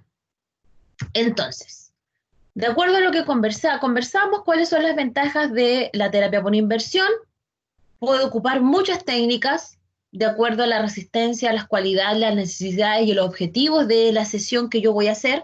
Quiero que se mueva, quiero que tenga más fuerza, quiero que saque potencia, quiero que solamente que hoy vamos a trabajar juegos y los juegos van a ser para coordinación. Por lo tanto, ¿cierto? Yo decido en qué posición, cuánta agua, a la mitad de la piscina, al principio de la piscina, al final de la piscina, o en las tres, en diferentes tiempos, de acuerdo a lo que yo quiera lograr. ¿Ya? El paciente siempre va a estar sometido a resistencias externas, por lo tanto es un trabajo que siempre va a ser naturalmente resistido, por lo tanto siempre va a ser, aunque no sea mi objetivo, va a estar pidiéndole y va a estar provocando la musculatura, va a estar provocando las cadenas y la va a estar provocando en un movimiento funcional, que es lo mejor. Obviamente aumenta la capacidad cardiovascular. ¿Por qué? Porque aumenta el riego sanguíneo, me muevo más, hay mayor resistencia, por lo tanto exijo, ¿cierto?, mi sistema. Por eso que hay que tener cuidado con los pacientes con alguna cardiopatía. La temperatura aumenta, el metabolismo, aumenta la demanda de oxígeno y la producción de CO2. Es decir, toda la hemodinamia se ve, ¿cierto?, aumentada. ¿Para qué otra cosa nos puede servir específicamente a los kines? Que podemos trabajar segmentos específicos. Para el paciente es muy grato. El paciente siente que no pesa, por lo tanto hace poco esfuerzo consciente. Como conversábamos anteriormente, disminuye las fuerzas de coaptación articular y la sensación psicológica después del agua es maravillosa. ¿Ya? ¿Con qué lo podemos combinar? Con cadenas cinéticas abiertas, cadenas cinéticas cerradas de trabajo muscular o propiocepción. Lo que hablábamos antes, ¿cierto? Coordinación, equilibrio, control motor. Ok. Y a modo de tip, ¿cierto? Si nosotros queremos también, entre comillas, y nuestro objetivo es disminuir el peso corporal, aquí tenemos nuestro gasto energético, es 4 veces mayor porque la resistencia es mayor, ¿cierto?, que el ejercicio en tierra. Es decir, trabajamos, en vez de trabajar, por ejemplo, media hora, en realidad estamos trabajando, entre comillas, 2 horas, si es que lo estuviéramos haciendo en tierra. Por eso que es tan importante que el trabajo en la piscina no sea arduo, no sea largo, sino que en pequeños periodos, porque el gasto energético que produce es altísimo. Algunas contraindicaciones importantes. Las heridas, las úlceras son importantes porque pueden producir infección. Obviamente pacientes cardiópatas, pero que no tengan ningún tipo de control. Paciente controlado, sí puede ir. Algún proceso de inestabilidad general, ¿cierto? Enfermedades de la piel, que sean infecciones del tracto urinario, que el paciente no se sienta grato dentro del agua, y alguna alergia, sobre todo a los químicos, por ejemplo, lo usan muchas cosas cloradas, por lo tanto también podría ser una contraindicación. ¿Qué necesito para hacer una buena hidroterapia? ¿Qué necesito? Necesito que la piscina sea grande, de 3 a 3,5 metros, como la que está en el espacio Casó. Debe tener áreas de profundidad progresiva. ¿Por qué? Porque las necesito para poder trabajar de menos agua a más o menos a muy profundo. ¿Por qué es importante? Porque cuando estoy muy profundo puedo trabajar mayor cantidad de fuerza, pero cuando es menos profundo puedo trabajar mucho movimiento. Se debe señalizar la profundidad y la temperatura, y aquí el espacio Casó no me sirve, es entre 32 y 34 grados para trabajo terapéutico, ¿ya? No así para trabajo competitivo, que puede estar un poco más bajo, porque como aumenta tanto el metabolismo, ¿cierto? Obviamente me voy a requete acalorar, por lo tanto me puede incluso ser contraproducente, porque puede producir incluso un aumento mucho del gasto cardíaco y puedo entrar en infarto. Pero como estamos hablando a nivel terapéutico, es decir, controlado, entre 32 y 34 es perfecto. Ahora, si yo voy a nadar, o en este caso si es competitivo, 32 es lo máximo y 29 es lo ideal. Las técnicas propiamente tal para la utilización de trabajo por inmersión las vamos a ver la próxima semana. Sus compañeros nos van a tener unos videos maravillosos sobre diferentes tipos de técnicas que se han ido realizando y se han ido desarrollando a través de las técnicas de piscina, ¿ok? Pero se puede usar con muchos tipos de pacientes de acuerdo a los implementos y a lo que yo pueda tener para poder trabajar, ¿ya? Por ejemplo, acá tenemos, ¿cierto?, un paciente neurológico donde ustedes pueden ver que tengo algún elemento de flotabilidad que me permita a mí poder funcionar. Y si se dan cuenta también, las extremidades acá se encuentran, o la forma de trabajo es en la horizontal, porque probablemente el trabajo es más de movimiento, ¿cierto?, que de fuerza muscular. En este caso tengo una tratante que está en una escalerita, ¿cierto? La tiene absolutamente protegida a la paciente y está trabajando algunos movimientos asistidos. En este caso tenemos a diferentes personas sin ninguna problemática trabajando con implementos de movilización y se dan cuenta, el agua se encuentra un poquito más abajo un poquito más arriba del proceso sifoideo, por lo tanto están trabajando con la mitad de su peso. Y aquí tenemos a un paciente que está trabajando, incluso tiene zapatillas puestas, es un paciente atlético, ¿cierto? Y está trabajando con el agua hasta el cuello, como se diría, ¿cierto? Y aquí podemos trabajar, agregar wincha, agregar peso, trabajar con diagonales de FNP, ¿cierto? Puedo trabajar también trabajo de neurodinamia, lo que a ustedes se le ocurra. Muy bien. Quería hablarles un poquito del entrenamiento muscular propiamente tal. Nos quedan unos minutitos cortitos. El entrenamiento desde el punto de vista terapéutico, ¿ya? No desde el punto de vista de entrenamiento como lo entendemos, sino que cómo nosotros hacemos la valoración del entrenamiento con algunos pacientes, ¿cierto?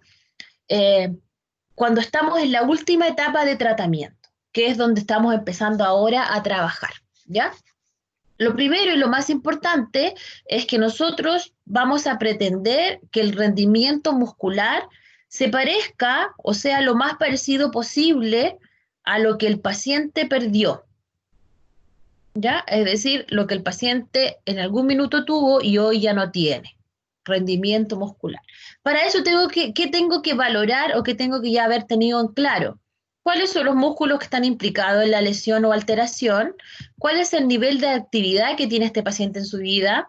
El estado clínico de la lesión, alteración o enfermedad, la prevalencia, la edad, cuáles serían mis objetivos terapéuticos, cuál fue la causa de la reducción del rendimiento de la musculatura, ¿cierto?, que lo hizo disfuncionar. Y esto nos va a dar finalmente la dosis y las actividades que yo voy a elegir para poder trabajar.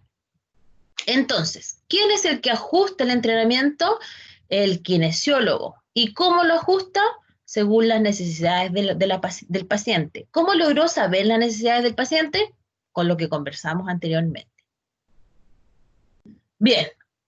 El primer trabajo que esto es muy fácil, lo hemos visto anteriormente, así que lo voy a pasar rapidito. El primer trabajo que hacemos, que está a nivel de trabajo, ¿cierto?, o de tratamiento correctivo, pasando del paliativo, empezamos inmediatamente con el tratamiento, ¿cierto?, terapéutico correctivo. El primero es la isometría. Y ya dijimos que la isometría, ¿cierto?, aunque no produce movimiento, son contracciones cuyo principal objetivo es lograr el control y estabilización del par de fuerzas que se encuentran alterando un proceso o un movimiento o el proceso de movimiento articular circular de la articulación. Ok.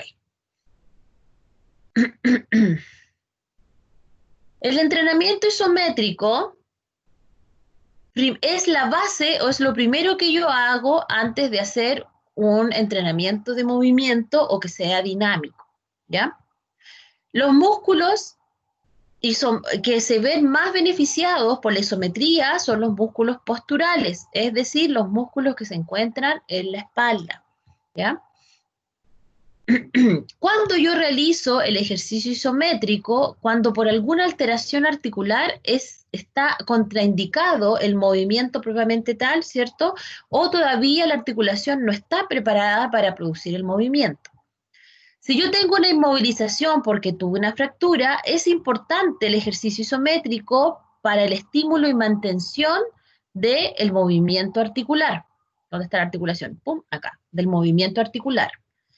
Y finalmente, si yo tengo en algún punto del músculo una alteración, ¿cierto? Que genere en el movimiento alguna alteración que puede ser, ay, me duele cuando empiezo y después se me quita. O me duele, al principio no me duele, después si me molesta, al final lo puedo terminar bien. O no me duele, y al final me duele. Cuando ocurre eso, el entrenamiento muscular debe empezar por isometría, ¿ya?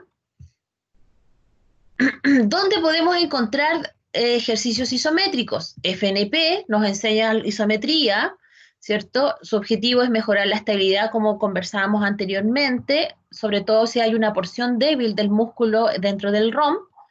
Se empieza generalmente si el paciente no es un paciente que sea deportista, que es la mayoría de los pacientes que nosotros tenemos que tienen dificultades para hacer actividad física o son sedentarios, el ejercicio isométrico es el más eficaz para, ¿cierto?, introducirlo en la actividad física y para poder ver resultados, 5 semanas se demora este ejercicio en que yo vea, sí, entonces tiene que ser progresivo y mantenido en el tiempo. Vean bien los tiempos y piensen en las 10 sesiones que nos dan a nosotros para poder dejar a un paciente óptimo.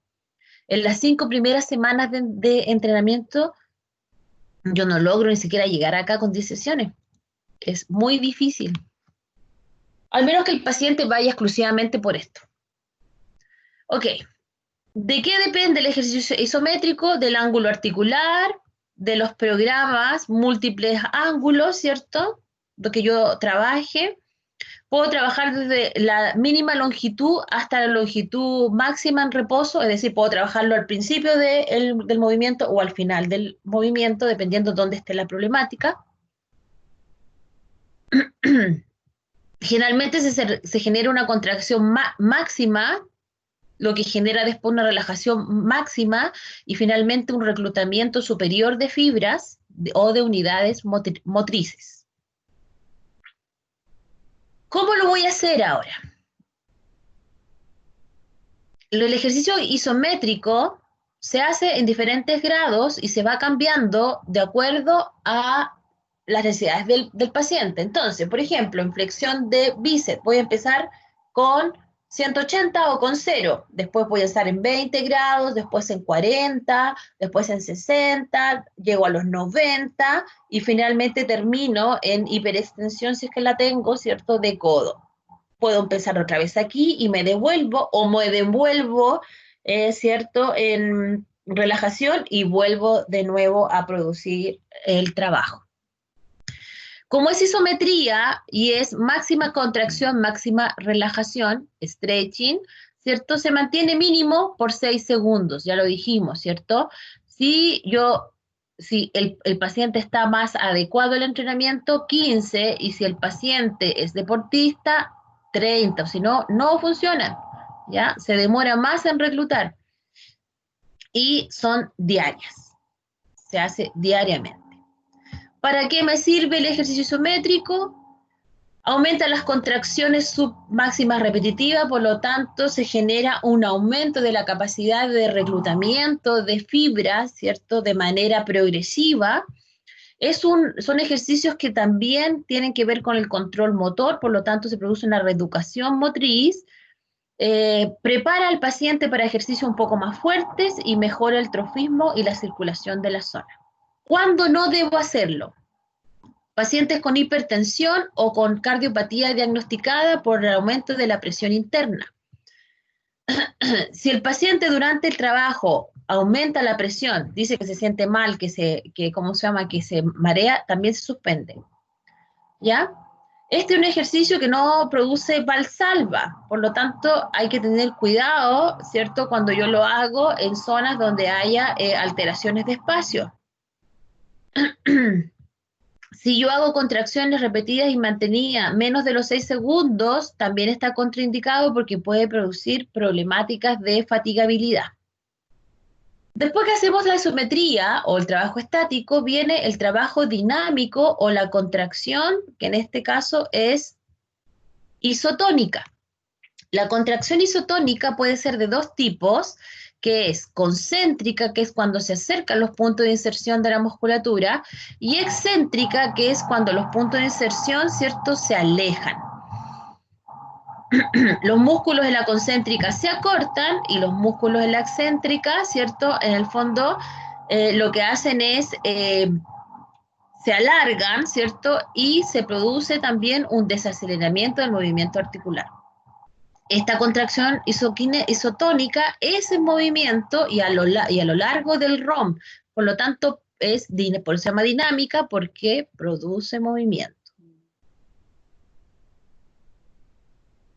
Hay otro tipo de contracción, que es isocinética, que también es isotónica, pero que va asociada a una resistencia externa, ¿ya? Que en general, ¿cierto?, va asociada también a parámetros que yo puedo trabajar de manera externa, ¿ok?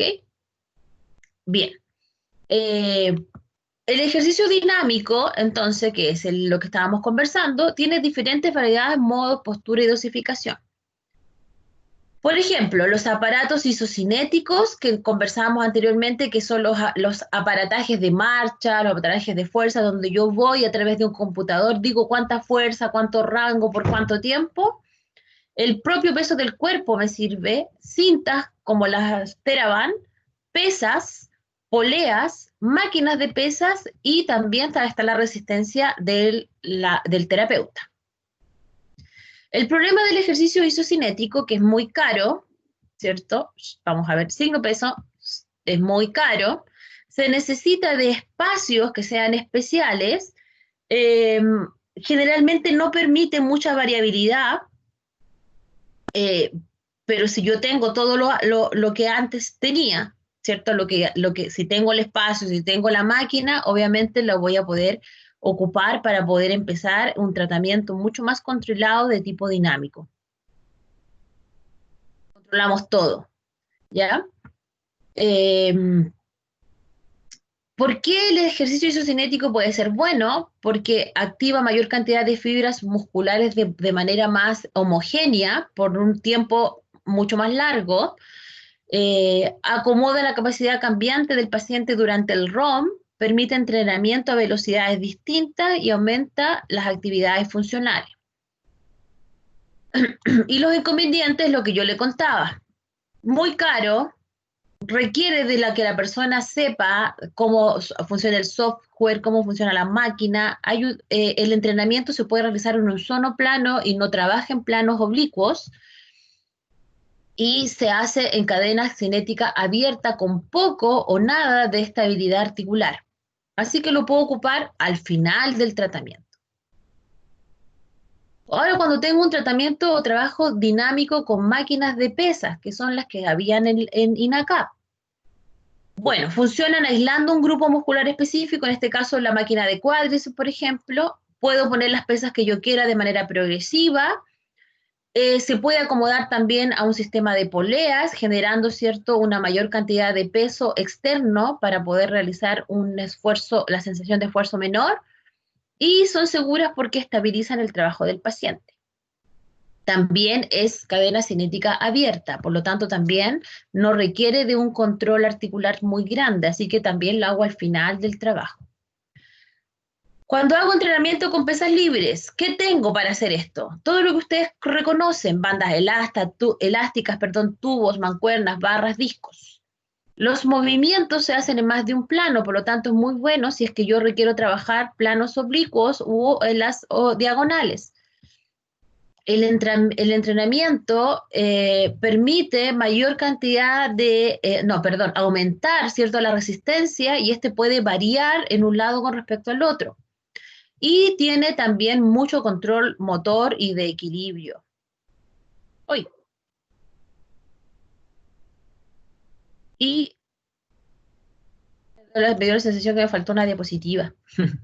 Ya, bueno, y esto hasta acá, ¿cierto? Era como para introducirlos en lo que es, ¿cierto?, el trabajo específico de entrenamiento que nosotros hacemos al final de nuestro quehacer. Lo quise introducir ahora porque muchas de las no vamos a alcanzar a ver algunas técnicas de trabajo propiamente tal con poleas, pero en la próxima clase, después de ver lo de los adultos mayores, que también es cortito, vamos a trabajar un poquito o vamos a hablar un poquito de mecanoterapia. Y esos chiquillos, ha sido por hoy. Me voy de nuevo al Teams. Siempre es un gusto estar con ustedes. Cualquier duda, cualquier cosa, aquí a ver una conversación. No hay nada de la conversación. No se escuchó, dice la Lisette. Ya, eso fue la otra vez. Cualquier duda, cualquier cosa, chiquillos, preguntas.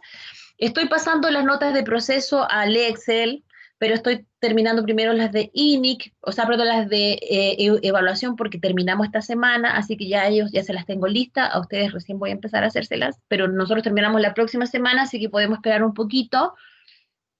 Nos quedan algunos trabajos por resolver. Les mandé la última nota del cuadro, ¿cierto? De los tejidos, que ya lo vi. Así que tienen también sus notas de tejidos y nos faltarían solamente las últimas, que vienen siendo, ya los videos los estamos terminando, por lo tanto tenemos casi las notas de todos los videos. Nos faltaría solamente el caso, que también vamos a dejar una clase para solo retroalimentación del caso, ¿cierto? Si les cuesta integrar todo lo que hemos estado viendo, ¿ya? La idea es que en el caso, y lo más importante, ¿cierto?, es que ustedes logren un plan de intervención, ¿ya? Esta vez tal vez no le voy a dar tanto énfasis a hitos que ya yo creo que lo hemos logrado, por ejemplo, en llegar a una buena hipótesis, en hacer una buena evaluación, ¿cierto?, sino más bien que el plan de intervención sea ojalá específico para la lesión que tenía ese paciente, para el tiempo que tenía ese paciente y que tenga una progresión en el tiempo. Obviamente que no puede ser tan larga. Tal vez háganlo de manera idealista, pensando en más de 10 sesiones, ya, aunque tienen que acomodarse después en la vida real en las 10 sesiones, siempre, pero ojalá que fuera más de 10 sesiones, para que pudiéramos tener la opción de poder ver una mayor progresión y una mayor cantidad de técnicas, ¿cierto? Y ustedes se den cuenta de la progresión de la técnica, ¿ya? Que aunque varía de paciente en paciente, tiene cierto orden, cierto protocolo que uno tiene que aprendérselo, pero más que nada para poder aplicarlo, ¿ya? Y aplicarlo con criterio. Así que eso, chiquillos, ¿alguna duda? ¿Algo que no les quede muy claro? ¿Algo que necesiten conversar conmigo? La prueba es el 31, durante todo el día, va a ser asincrónica. Mire, estoy tratando de no hacer caso, pero ustedes saben que me cuesta no hacer un casito, así que a lo mejor le hago un casito chiquitito. Eso. ¿Dudas? ¿Algo? Julia, profe, nosotros con mi grupo, los pachorritas, teníamos una duda, pero solamente con respecto al caso. Ya.